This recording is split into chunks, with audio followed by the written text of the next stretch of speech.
नमस्कार दोस्तों, Manu short hand classes में आपका स्वागत है। यहाँ आपको मिलता है 110 शब्द प्रति मिनट डिक्टेशन। डिक्टेशन शुरू होगी 3 सेकंड बाद।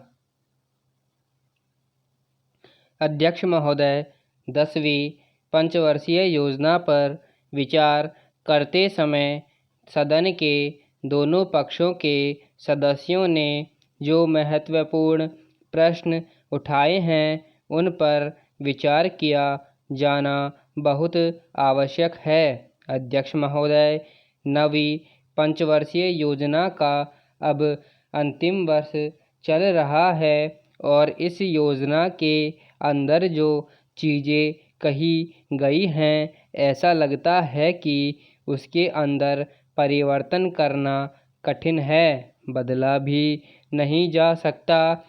अध्यक्ष महोदय, कुछ चीज़ें की जा सकती हैं, उसके अंदर आज भी कुल कितना खर्च है यह तय नहीं किया गया, केवल कटौती ही निश्चित की गई है। शुरू में यह कहना चाहता हूँ कि यहाँ पर कुछ सदस्यों ने जो यह प्रश्न उठाया था कि इस पंचवर्षीय योजना का आशय कुछ सरकारी पक्ष से भी बताया है, इसके अंदर कमियां हैं और बहुत सी कमियां हैं जिनके ऊपर मैं यहाँ कुछ दोषारोपण नहीं करना चाहता हूँ। मैं चाहता भी हूँ कि इस तरह से प्रश्न न उठाए जाएं तो अच्छा है। यह योजना सरकार ने बनाई है, यह योजना मंत्रिमंडल ने पहले बनाई और बाद में अनुमोदन होने के बाद भी इसमें कुछ कमियां रह गई हैं, तो यह कमी रहने का दोष किसके ऊपर है? मैं समझता हूँ सदन के सभी सदस्य इसको जानते हैं। बहुत से लोगों ने दिल्ली के प्रश्न उठाए, जो दिल्ली के साथ अन्याय किया गया है, तो मैं समझता हूँ इस बारे में सब आवाज़ उठाएं। इस बात की आज ज़्यादा ज़रूरत है।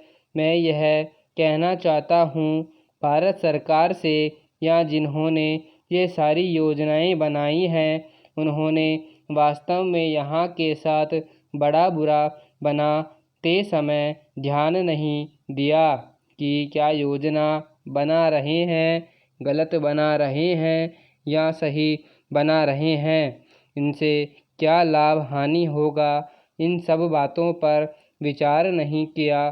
तो मैं समझता हूँ ऐसी परिस्थितियों के अंदर यह बात ठीक नहीं है। ऐसी दशा में यहाँ पर 5 वर्षों में आने वाली योजनाएं बेकार बनकर रह जाएंगी। जो कटौती निश्चित की गई है उसको समाप्त करना चाहिए, ताकि दिल्ली को हम अंतर्राष्ट्रीय स्तर का एक आदर्श नगर बना सकें। इसलिए अब मैं अपना कथन इन शब्दों के साथ ही समाप्त करता हूँ।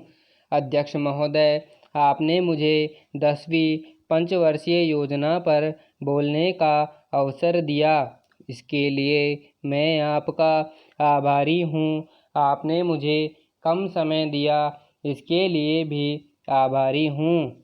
अभी मेरे से पूर्व कुछ सदस्यों ने हम पर यह आरोप भी लगाया कि हम योजना में विश्वास नहीं रखते। उन्होंने तो यह भी कहा कि हमारे चुनाव घोषणा पत्र में भी उनको इस बारे में कुछ नज़र नहीं आया। मैं इस बारे में यह निवेदन करना चाहता हूँ कि उन्होंने कोई दूसरा घोषणा पत्र देखा, गलत घोषणा पत्र पढ़ा और उसी को हमारा घोषणा पत्र समझ बैठे। लेकिन मैं यह कहना चाहता हूँ कि हमारा घोषणा पत्र इस समय मेरे पास है। इस घोषणा पत्र में हमारी घोषणा में योजनाओं के बारे में स्पष्ट रूप से कहा गया है कि हम योजनाओं में विश्वास रखते हैं। लेकिन ऐसी योजना पर विश्वास नहीं रखते जो जनता के दुखों को दूर नहीं कर सकती, जो जनता के कष्ट दूर नहीं कर सकती। आज तक जितनी भी योजनाएं बनाई गई हैं, जिन्हें हम पहली पंचवर्षीय योजना, दूसरी पंचवर्षीय योजना और 10वीं पंचवर्षीय योजना आदि कहते हैं, और उन योजनाओं में हमने जो कुछ निर्धारित किया, उनसे हम जनता के दुखों को दूर नहीं कर सके और जनता के कष्ट दूर नहीं हुए। इन योजनाओं के परिणाम भी हमारे सामने हैं। बड़े बड़े अनुभवी बैठे, उन्होंने योजनाएं बनाई, लेकिन योजनाएं ठीक प्रकार से कार्यान्वित नहीं की गई। उन योजनाओं में काफ़ी दोष थे, जिसके कारण ये योजनाएं लोगों के दुखों को दूर नहीं कर सके। लोग दुखी ही रहे।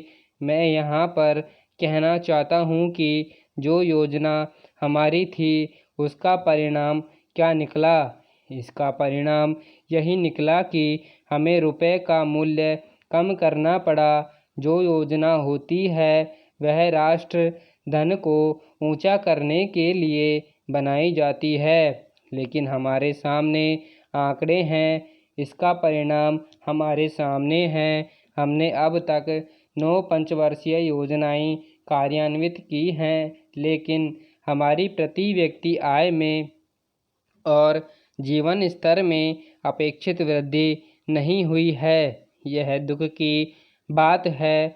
मैं यह कहना चाहता हूँ कि हमारी ऐसी योजनाओं में विश्वास नहीं है जो जनता के कष्टों को, जनता के दुखों को दूर न कर सके। हम ऐसी योजनाओं पर विश्वास कर सकते हैं जो उनकी आयु बढ़ा सके, उनका आर्थिक विकास कर सके, उन्हें उन्नत कर सके। समाप्त। धन्यवाद।